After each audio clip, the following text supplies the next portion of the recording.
Dans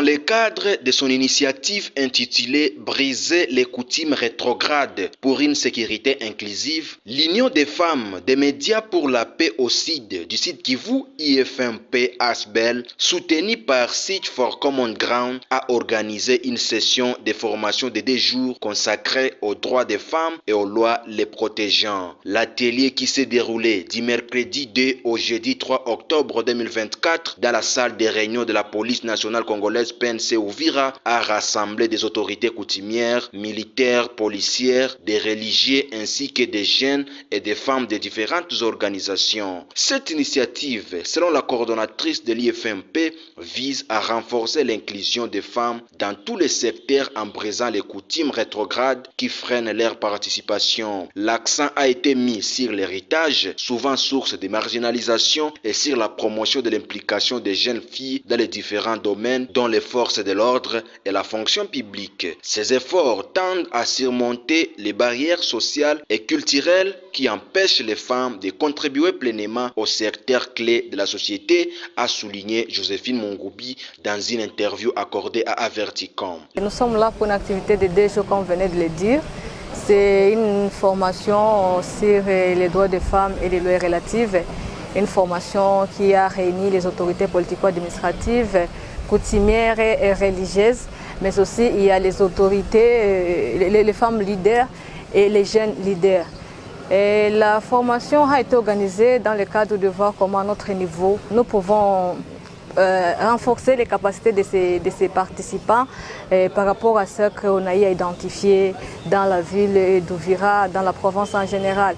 Au fait, il y a des aspects qui sont négligés alors que ce sont des aspects très importants dans le cadre de la promotion des droits de la femme et de la jeune fille.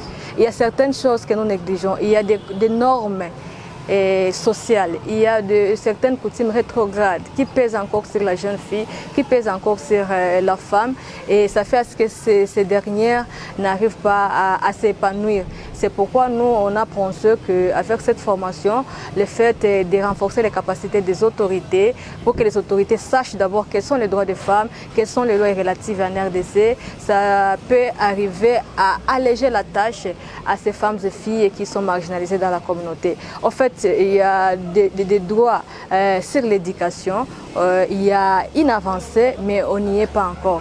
Parce que lorsque vous allez vous orienter vers certaines écoles de la place, vous allez vous rendre compte qu'au niveau de l'école primaire, il y a beaucoup plus de filles. Mais lorsque vous allez au niveau du secondaire, voire même au niveau universitaire, il y a ce taux de participation de femmes qui diminue.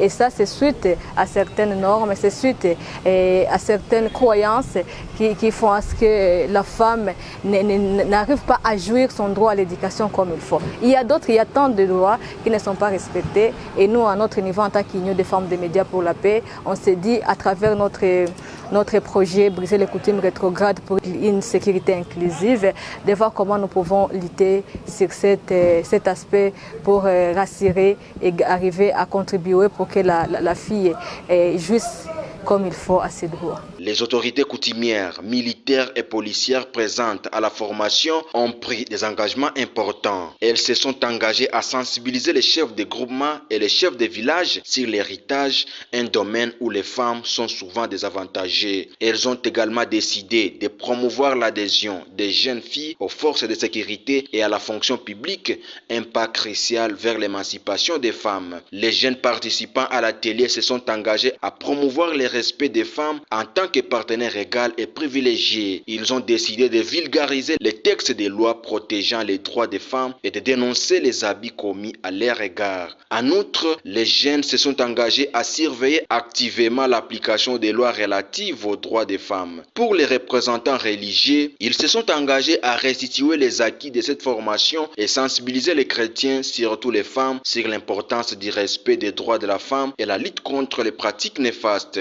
Les femmes des organisations organisations locales, quant à elles, ont affirmé leur engagement à promouvoir les droits des femmes et à veiller à la bonne application des lois existantes. Elles ont exprimé leur volonté de s'approprier les actions identifiées lors de cet atelier et de les intégrer dans leurs programmes respectifs pour garantir un véritable changement au sein de leur communauté. Lors de la première journée de formation, Madame Galia Bona, facilitatrice de la coalition des femmes défenseurs des droits humains, a présenté une introduction sur les droits humains. La procuratrice de la République près le tribunal de paix est intervenue sur les articles de la Constitution relatifs aux droits des femmes en insistant sur l'égalité des sexes et les instruments juridiques nationaux et régionaux en place. Le deuxième jour, Maître Ghislain Kabamba, défenseur des droits humains, a mis en avant les obligations des autorités concernant l'application des lois qui promeuvent les droits des femmes. Le chef de travaux Shukuru Shemitalo Léonard a clôturé la session en soulignant les rôles de la population et des autorités dans le respect et la promotion des droits des femmes.